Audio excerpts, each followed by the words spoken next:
One of the most unforgettable incidents in the ministry of Jesus was when, on Palm Sunday, after riding into Jerusalem, he entered the temple and he began to drive out those who were buying and selling there, and to overturn the tables of the money changers and the seats of those who sold doves.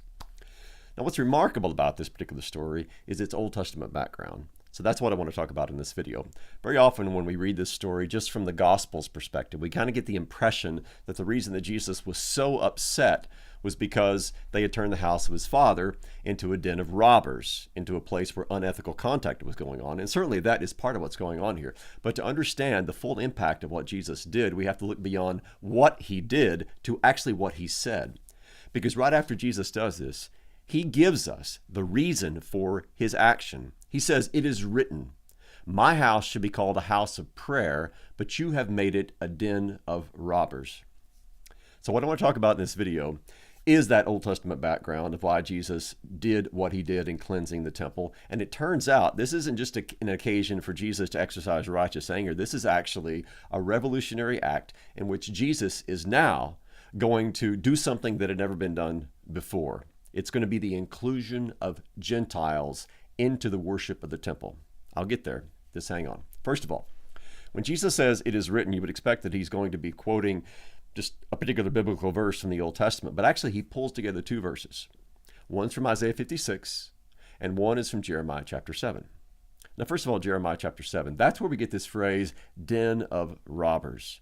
Now, Jeremiah, as he often does, is castigating the people of his day because they have been practicing all kinds of wickedness, committing idolatry, all sorts of sins, and thinking that they don't need to repent.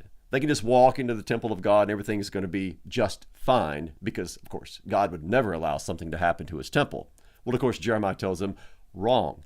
Continue in your sin, continue in your rebellion, and the temple will be destroyed, which, of course, is exactly what happened during the ministry of Jeremiah. And he complains that they've turned the temple into a den of robbers. So that's where Jesus gets that one phrase from Jeremiah chapter 7. But when he begins this quote, "It is written," he says, "My house shall be called a house of prayer." Now he gets that particular phrase, house of prayer, from another prophet, from Isaiah chapter 56. And that is the most remarkable chapter. Take some time, read the whole chapter, you'll be blown away. That chapter basically says that in the latter days, in the days of the chosen servant of the Messiah, here's what's going to happen. Whereas formerly, only Israelites, pure Israelites, could enter into the temple and offer their sacrifices, in the days of the Messiah, all that's going to change because not only will Gentiles be allowed to come into the temple and offer their sacrifices, but even eunuchs, even those who have been physically affected by the ravages of sin, even those who are physically blemished according to the Old Testament law, even they are going to be able to come into the temple and offer sacrifices. Now keep that in mind because it's very important. In the days of the Messiah, things are going to change. Barriers are going to be broken down. And those who were formerly ostracized, those who were formerly banned from coming and offering sacrifices, are now going to be welcomed into the sacrifice of the Messiah. Now, keeping those two things in mind, Jeremiah chapter 7, Isaiah 56. Now, let's look at exactly what Jesus says and what happens afterward. Jesus comes into the temple, he cleanses it, he drives out the money changers, and then he says, "My house should be called a house of prayer, but you have made it into a den of robbers." And then immediately after that, it says that the blind and the lame came to him in the temple and he healed them. Only Matthew includes that particular detail.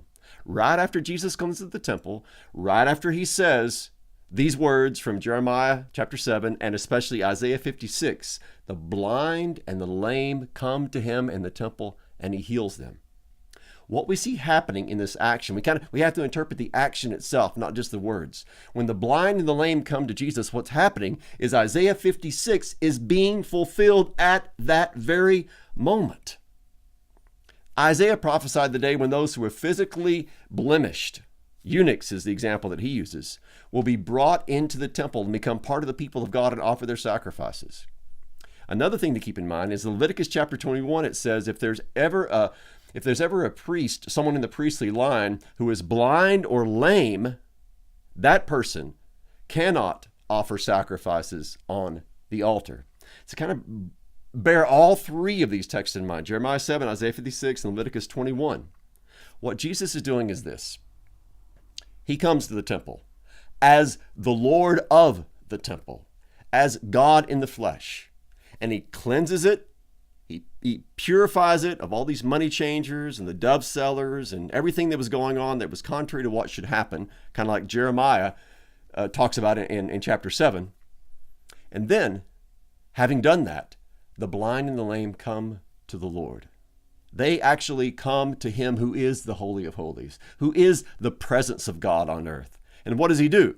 Does he shun them? Does he reject them? No.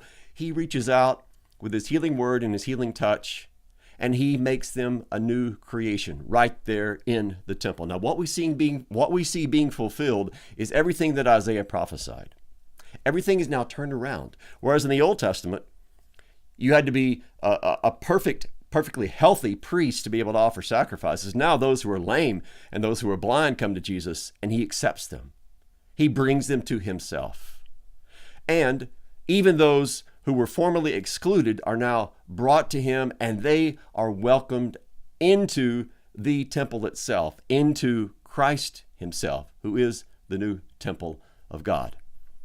Now, what's going on here with Jesus quoting these words from Isaiah and Jeremiah is very, very instructive for us, because very often what happens with us when we see an Old Testament quotation in the New Testament is we just go back to that particular verse. And we look at that verse from Psalms or Numbers or Jeremiah or Isaiah or whatever it might be. We don't look at the broader context.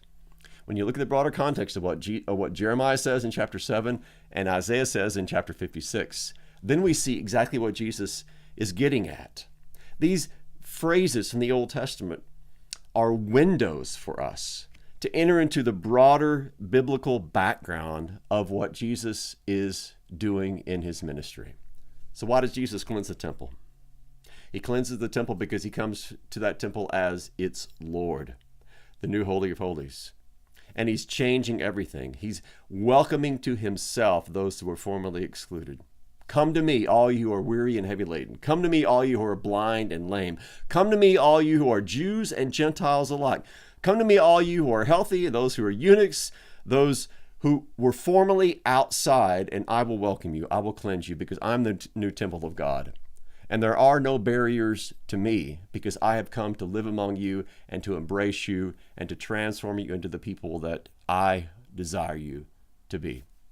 So that's the Old Testament background of the cleansing of the temple. It's not just about Jesus' righteous anger. It's also about his righteous love, in which he, as the new temple, brings those formerly excluded to himself, and he makes them righteous.